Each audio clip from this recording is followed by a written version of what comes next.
What's a rule that was implemented somewhere that massively backfired? My company has a strict no alcohol policy. You can't begin work within 10 hours of having had a drink. So whenever there's a staff shortage and they need me to come in right away. Guess who just cracked open a cold one?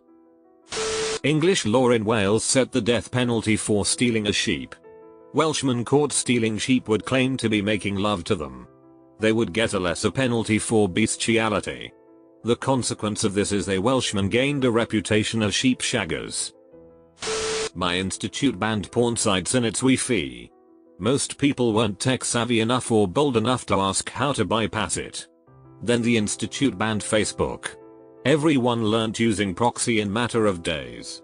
Let's just say the servers were under heavy pressure then onwards. A famous example from Freakonomics.com was when a daycare started charging a small fine for parents who picked up their children late, instead of resulting in more on-time arrivals.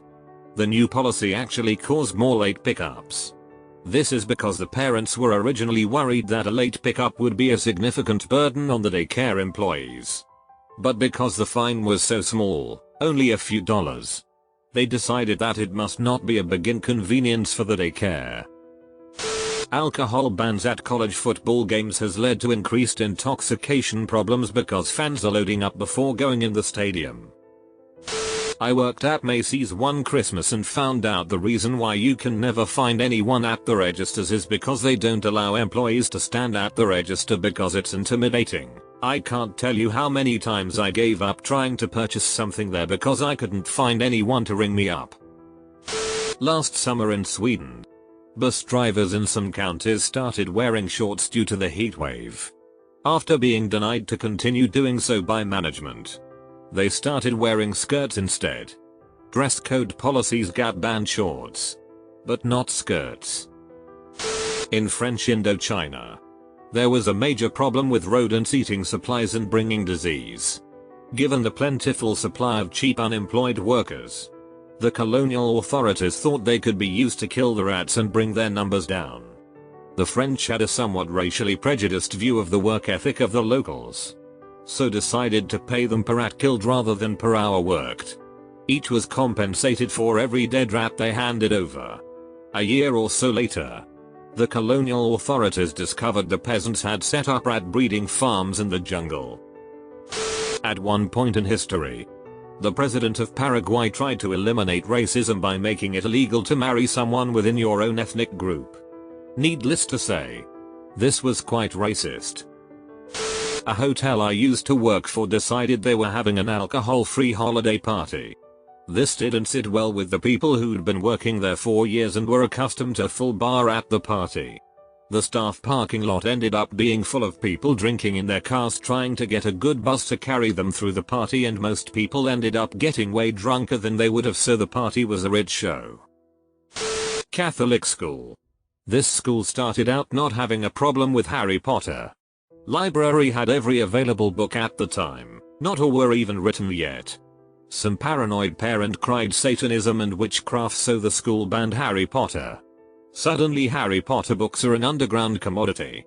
The school had a black market trade for new and used Harry Potter books, and things only got worse when expulsion was threatened for being caught with one. A new Harry Potter book was worth its weight in gold. Finally the school had to go all the way to the bishop about the Harry Potter books, and he said, "Nah, the books don't really teach Satanism. What's all this about a black market book trade?"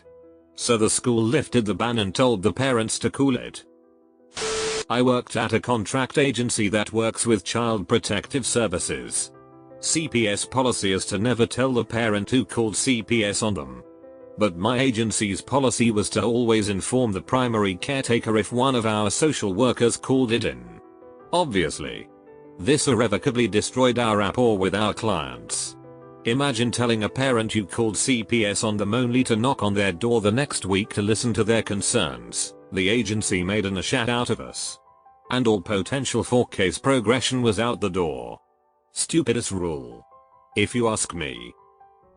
A salon I worked at one day decided to drug test the hairstylists.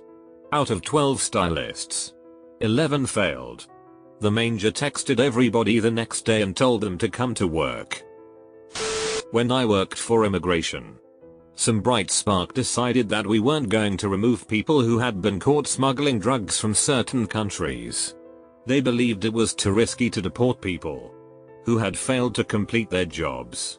Back to pissed off gangs. News traveled quickly, and within a few weeks there was a huge spike in smuggling. People were smuggling drugs and immediately handing themselves over to authorities to guarantee that they wouldn't get deported. In addition, dealers found it much easier to convince people to attempt to smuggle drugs because it was a win-win for all parties. The whole idea was scrapped pretty quickly. When Domino's said all pizzas would be delivered in 30 minutes or less or your pizza was free, all the delivery drivers kept getting in car accidents to get your pizza to you on time, so it wouldn't come out of their paycheck. It was a short-lived venture. Korea has officially banned porn in their nation, but that only helped its porn black market to become the biggest in the world. Only giving smokers breaks. Maybe it didn't backfire, but it sure didn't help anyone quitting cigarettes.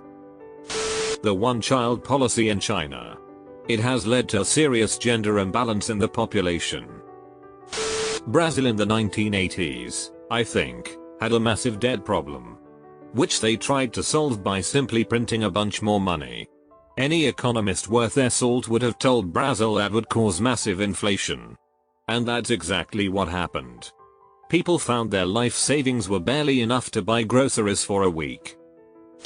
Buddy of mine told me about a happy hour promotion a bar ran close to his campus.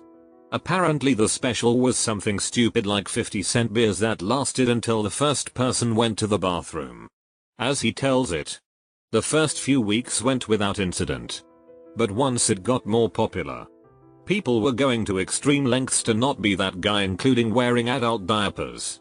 Once people tried to covertly pee in corners and trash cans. The bar cancelled the promotion. My city has issues with loud bikes vehicles. So as a deterrent, the city put up decibel meters that displayed how loud your engine is, similar to those signs that read your speed and display it to you. But instead of deterring anyone, people would pull up to these signs and rev the heck out of their engines to see who could get the highest decibel count.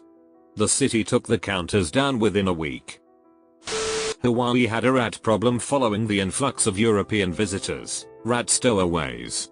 It was a big problem because many species of Hawaiian birds are only found in Hawaii and had never had predators. The rats were destroying the native bird population, so they decided to bring in mongooses, yes, that's the plural, to kill the rats. Problem is that rats are nocturnal and mongooses are diurnal. They never see one another. Both are now happily feasting on whatever is left of the native birds.